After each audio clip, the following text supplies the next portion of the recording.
స్థానిక పోరుకు కాంగ్రెస్ సై అంట. జూబ్లీస్ తరహాలో ఇన్ఛార్జీలుగా మంత్రులు, ఎమ్మెల్యేలు, స్థానిక నేతలకు సమన్వయ బాధ్యతలు, ప్రచార అస్త్రాలుగా పథకాలు, బీసీ రిజర్వేషన్లు. ప్రతిష్టాత్మకంగా ఇంద్రమ్మ చీరల పంపిణీ అంట. నిన్న చీరల పంపిణీ చేసిరు వీళ్ళు.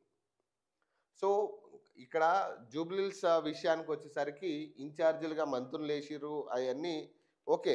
ఇప్పుడు లోకల్ బాడీ ఎన్నికలకు కూడా మంత్రుల్ని వెంటబెట్టుకుని లేకపోతే మంత్రులు ప్రచారం చేస్తే నవ్వే పరిస్థితి వస్తుంది. ఇక ఆఖరికి ఇక దిగజారిన పరిస్థితి అనుకోవాలి మనం. ఇక పంచాయతీ ఎన్నికలకు కూడా మంత్రులు వెళ్ళి ప్రచారం చేసే పరిస్థితి వచ్చిందంటే మనకి, లేదా ముఖ్యమంత్రి కూడా వెళ్తారా?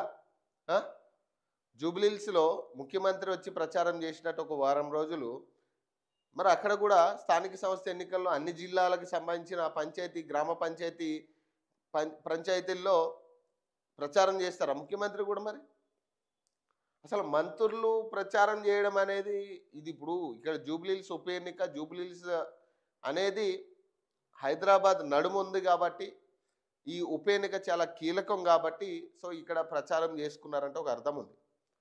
ఇక్కడ కూడా ఇంతమంది మంత్రులు గల్లీ గల్లీ తిరగాల్సిన పనే లేదు. నేను ముందుగా చెప్పినట్టు మనం అమలు చేయాల్సిన పథకాలు కరెక్ట్గా అమలు అయితే ప్రజలకి మనం చెప్పాల్సిన అవసరమే లేదు, ఓట్ వేయమని కూడా అడగాల్సిన అవసరమే లేదు. కానీ మనం చెయ్యకపోగా సో ఇప్పుడు గ్రామ పంచాయతీల విషయంలో ఏంటంటే వాళ్ళకు క్లారిటీ ఉంటుంది పథకాల విషయంలో.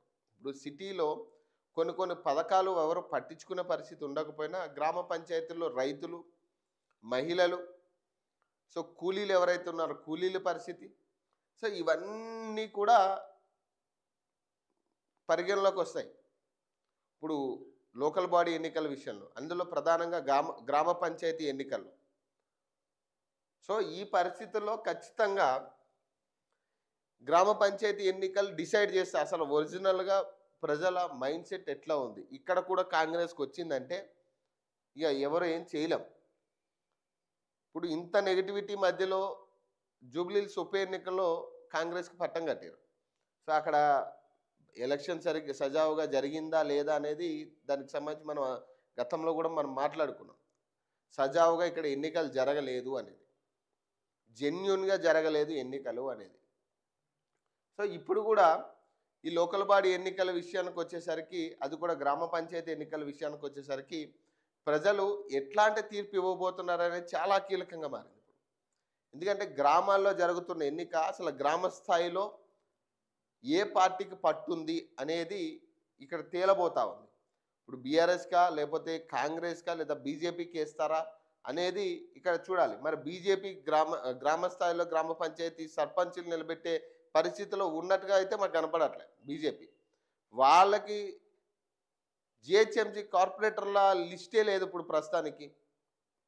అన్ని స్థానాల్లో 100 స్థానాల్లో పోటీ చేయడానికి వాళ్ళు ఇప్పుడు అభ్యర్థులను ఎన్నుకునే పరిస్థితి, ఎమ్మెల్యే అభ్యర్థులను ఎన్నుకోవాల్సిన పరిస్థితి బీజేపీకి ఉంది. మరి అలాంటి టైంలో మరి గ్రామ పంచాయతీ ఎన్నికల పోటీలో బీజేపీ ఉంటుందా? ఒకవేళ ఉన్న బీసీ రిజర్వేషన్కి సంబంధించి ఇప్పటిదాకా రాష్ట్ర ప్రభుత్వం క్రియేట్ చేసినంతా కూడా కేంద్ర ప్రభుత్వం దీన్ని అడ్డుకడుతుంది. సో అడ్డు వేస్తూ ఉంది. కేంద్ర ప్రభుత్వం దీనికి అడ్డుగా ఉంది కాబట్టి ఈ బీసీ రిజర్వేషన్లు మేము చేయలేకపోతున్నామని ఇక్కడ రాష్ట్ర ప్రభుత్వం ప్రచారంలో పెట్టింది.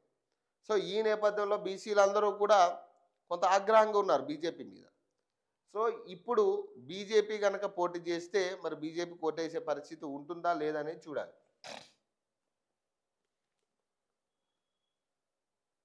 సో స్థానిక సంస్థల ఎన్నికలకు కాంగ్రెస్ సై అంటున్నది. ఇటీవల జూబ్లీహిల్స్ ఉప ఎన్నిక విజయం సాధించడంతో ఇక గ్రామాలపై పట్టు సాధించాలని భావిస్తున్నది. సర్పంచ్ ప్రాదేశిక ఎన్నికలను ప్రతిష్టాత్మకంగా తీసుకోనున్న అధికార పార్టీ మంత్రులకు సమన్వయం బాధ్యతలను అప్పగించాలని యోచిస్తున్నది.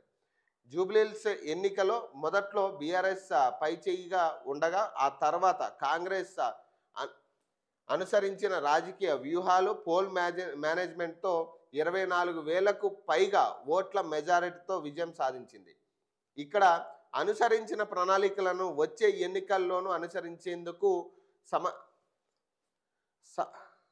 సమాయ సమాయత్నం అవుతున్నది. అలాగే జూబ్లీహిల్స్‌లో ఉన్న 7 డివిజన్‌లో డివిజన్‌కు 2 మంత్రులకు ఇన్ఛార్జ్ బాధ్యతలు అప్పగించడం, వారు ముఖ్య నేతలు, స్థానిక నేతలను, శ్రేణులను సమన్వయం చేస్తూ ఎన్నికల్లో ఓటర్ల వద్దకు వెళ్లడం వంటి ప్రచార కార్యక్రమాలను పకడ్బందీగా నిర్వహించి సక్సెస్ అయ్యారు.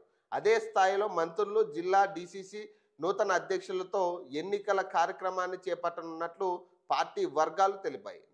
నూతన డీసీసీలు, ఎంపీలు, ఎమ్మెల్యేలు, ఎమ్మెల్సీలు స్థానిక నేతలను సమన్వయం చేసుకుని ప్రజల్లోకి వెళ్లాలని నేతలు నిర్ణయించినట్లు తెలిసింది. దీంతో పాటు మంత్రులు, సీఎం, టీపీసీసీ, ఏఐసీసీ ఇన్ఛార్జీలు ముఖ్య నేతల ఆదేశాలతో ఎన్నికలకు సిద్ధమవుతున్నారు. వచ్చే స్థానిక సంస్థల ఎన్నికల్లో బీసీ రిజర్వేషన్లు, సంక్షేమ పథకాలను విస్తృతంగా ప్రజల్లోకి తీసుకెళ్లాలని కాంగ్రెస్ నేతలు భావిస్తున్నారు. బీసీ రిజర్వేషన్లు ఇవ్వాలని తాము ఎంతగానో ప్రయత్నిస్తున్నా కేంద్రంలో బీజేపీ అడ్డుకుంటుందనే ప్రచారం చేపడతామని చెబుతున్నారు. దీంతో పాటు జూబ్లీహిల్స్ ఉప ఎన్నిక మాదిరిగా నూతన రేషన్ కార్డులు,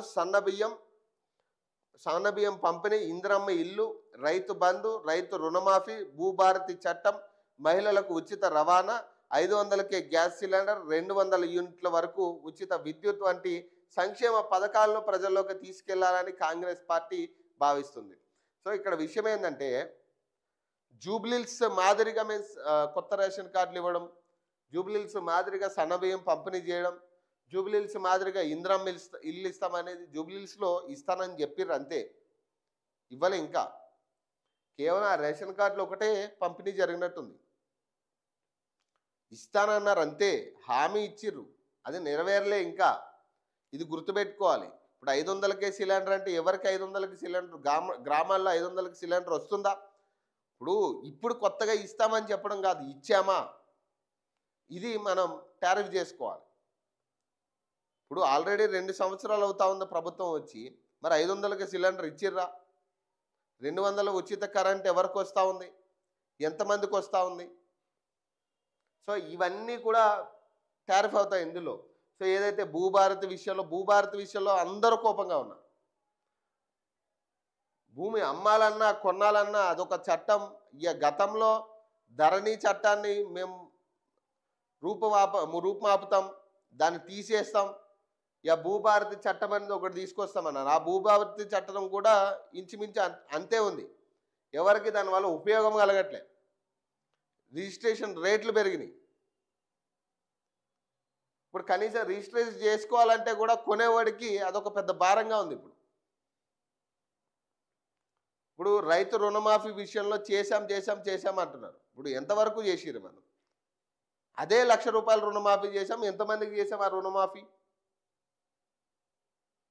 ఇప్పుడు 3 లక్షల లోపు వాళ్ళకి రుణమాఫీ చేస్తా అన్నాం.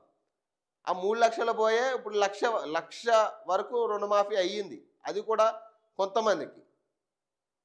దాంట్లో కూడా రుణమాఫీ కాలేని వాళ్ళు చాలామంది ఉన్నారు కదా, వాళ్ళు కూడా మీడియా ముందు మాట్లాడిరు కదా.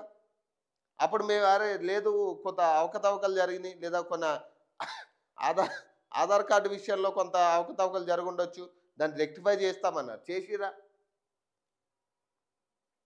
ఇప్పుడు రైతు బంధు అన్నారు. రైతు బంధుకి మొత్తానికే మర్చిపోయారు. ఒకసారి అనుకుంటే వేసిరు అనుకుంటు నాకు తెలిసి. రైతు బంధు అనేది కంప్లీట్ మర్చిపోయారు. మరి ఇంకెట్లా ఇస్తారు? మన యూరియా కష్టాలు, యూరియా కొనుగోలుకి జనాలు పడ్డ, రైతులు పడ్డ ఘోష మామూలు ఘోష కాదు అది. ఎప్పుడు నాకు తెలిసి వాళ్ళ జీవితంలో ఎప్పుడు రైతులు అంత పరిస్థితి చూసుండరు, అంత ఘోషపడ్డారు ఒక యూరియా బస్తా సాధించడం కోసం, ఒక్క యూరియా బస్తా. మరి ఇప్పుడు ఇవన్నీ కూడా మరి ప్రజలు దృష్టిలో పెట్టుకోరా? మరి 2 సంవత్సరాల నుంచి ఏం చేసిరు అనే దాని మీద కంటే ఇవన్నిటికీ సమాధానం చెప్పాల్సి వస్తుంది. ఇప్పుడు ఏ మంత్రులు ఇన్ఛార్జీలుగా వెళ్ళినా 2 సంవత్సరాల నుంచి ఏం చేసామనేది మనం చెప్పేదానికంటే వాళ్ళు అడిగేదానికి మనం ప్రశ్నకి సమాధానం చెప్పడానికి సిద్ధంగా ఉండాలి. అలా అయితేనే ప్రజల్లోకి వెళ్ళే ప్రయత్నం చేయాలి. లేదంటే ఎక్కడికక్కడ మళ్ళీ అడ్డుకునే పరిస్థితే ఉంటుంది. వాళ్ళ ప్రతిపక్షాలు అనడానికి ఉండదు, లేదా వాళ్ళు సినిమా టిక్కెట్ల కోసం లైన్లో నిలబడ్డారని చెప్పడానికి ముఖ్యమంత్రి గారు అన్నట్లు రైతుల్ని అట్లా అనడానికి కూడా ఉండదు. అట్లా అంటే పొరపాటున ఇక తరిమి కొడతారు ఇక.